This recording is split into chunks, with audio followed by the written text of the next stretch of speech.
It's May 15, Ukraine Media Center Grandform continues its operation. My name is Vasyl Samokhvalov, and we start our next briefing. Our guest today is Serhiy Nadal, the mayor of Ternopil. Good afternoon, Mr. Serhiy. Good afternoon.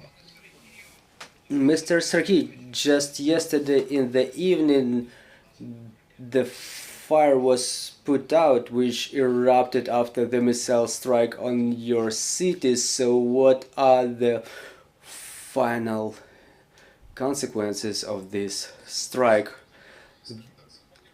The strike was happening in a number of waves. First wave was around midnight when some of the enemy missiles were shot down. Thanks to our air defense forces, the debris fell on the city. Fortunately,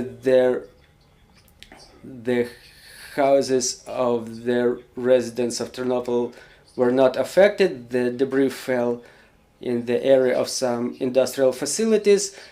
2 persons who were injured, and they were provided immediate emergency medical help. 1 person was injured by shrapnel, another was burnt, and their condition is being improved.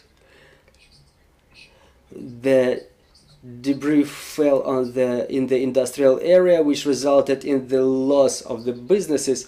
And around 2 o'clock in the night, thanks to the rapid operation of the State Emergency Service, the fire was localized in the territory, but the works were finalized only yesterday at around 19 o'clock.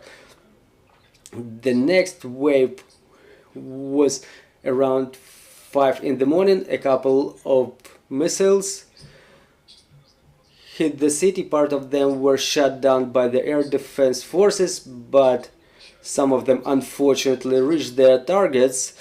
Fortunately, there are no casualties or injured. It's very well that the residential buildings were not targeted. Again, the storage facilities, the industrial facilities, infrastructure objects, this is what was targeted by the strike. Also, the educational institutions were targeted.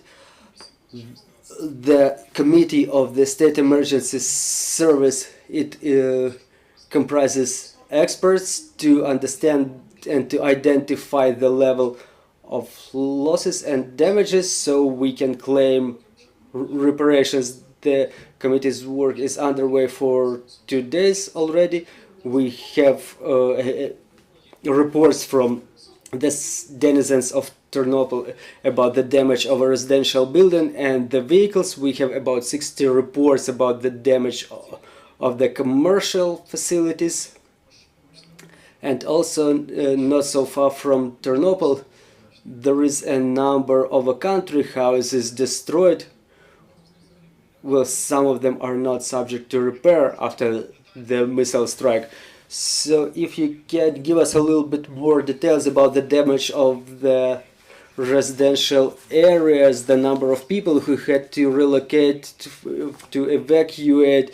Can you give us more figures and facts regarding the number of houses destroyed, the windows broken? Well, again, there are no casualties among the civilians. Yes, the windows were destroyed, some facilities were damaged or destroyed only in one infrastructure object and in a number of commercial or industrial facilities. I will be able to give you the exact numbers maybe tomorrow, as soon as possible, because the work of commissions is underway.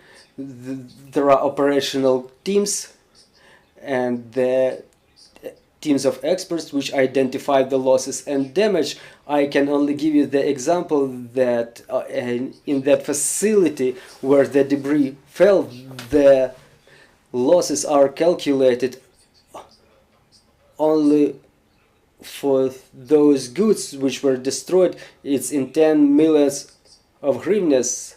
It was a facility of the religious organization which was providing humanitarian aid to churches, to internally displaced persons.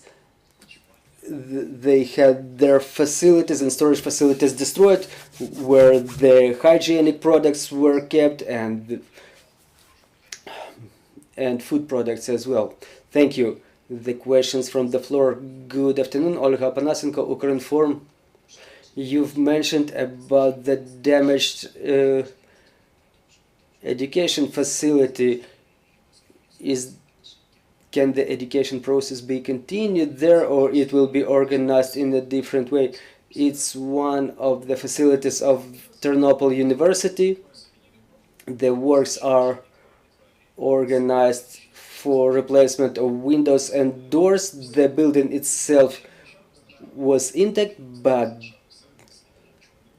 we asked the workers not to clear the debris to the full, so that the commission can identify the losses, and where it is possible they didn't do so, but where the works were critical, they had to just make videos of photos of the damage and to clear the debris.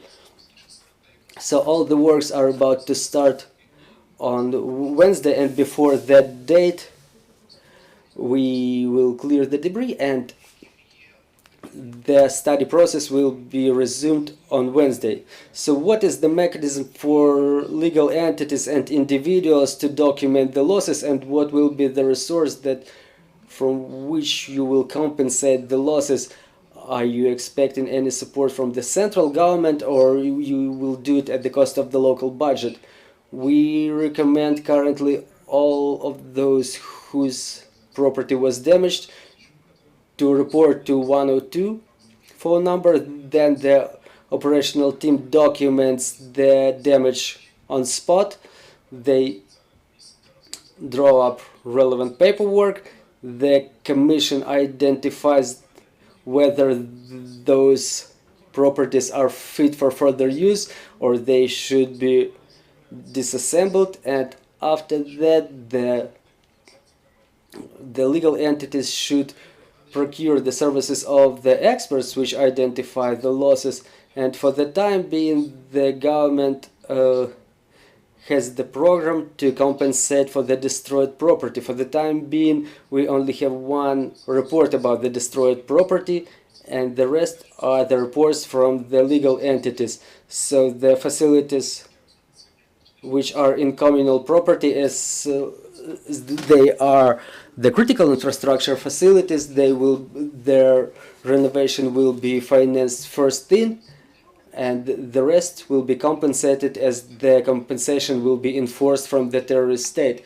Well, so my last question will be about the operation of the State Emergency Service. They were posting the footage as they were using the robots to put out the fires. So what kind of teams was that? Was there a support from other regions? And what were the teams? Which number of people were working there? Well, I want to thank the units of the State Emergency Service. It's not only the units from Ternopil, but also the settlements from around Ternopil were involved in that operation. In fact, as the fire was put out yesterday, as it was put out inside of the building, because there was a threat of the full destruction of the facility. So in order not to jeopardize the people's lives, the State Emergency Service was using the robots inside of the facility to put out that fire. Thank you very much. Joining us online was the mayor of Ternopil, Sergei Nadal, who told us about the consequences of the missile strike on the city and how the local government helps to overcome the consequences of this strike. See you shortly.